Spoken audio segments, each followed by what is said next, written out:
হুম, প্রিয় দর্শক, সবাইকে সালাম এবং নমস্কার।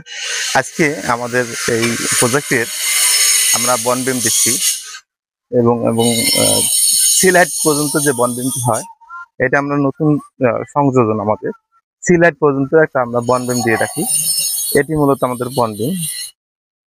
এটা আমরা রড দিয়ে ঢালাই দেবো, শুধু আউটারে আমরা দিয়েছি। এটা আমাদের যে আট কয়েক যে লোডটা আছে, এটা মূলত 2.5 ফিটে পড়ে, 16 থেকে 2.5 ফিটে পড়ে, এই জন্য আমরা এটা দিয়েছি। হ্যাঁ, এদিকে আসলো না এসে, এটা তো আমরা প্লেন গাঁথনি হলো না, এর মধ্যে যদি একটা ডুব দেওয়া যায় তাহলে বেশ হয়, মানে এটা ঘুরে এদিকে আসবে, তখন কাটতে হবে, ঘুরে আসবে, এইটুকু শেষ। যেহেতু আইটেম ভালো হয়, এটা কাজের ভালো।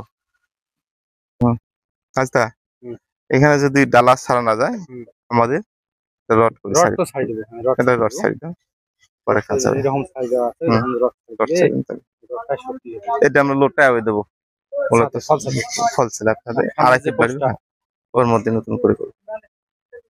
আমরা মূলত বন বিম গুলো দিচ্ছি এটাই, এখানে শুধু আউটারে দিচ্ছি।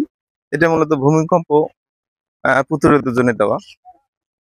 অনেক সময় বিল্ডিং এর এই 2.5 ফিটে সবসময় ক্রাক দেখা যায় ব্লকের ক্ষেত্রে, কিন্তু এটা দিলে আপনার ক্রাক আসবে না, যেহেতু আমরা এটা ঢালাই দিচ্ছি টোটালটা রড দিয়ে।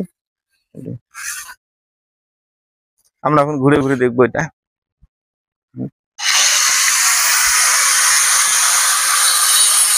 আর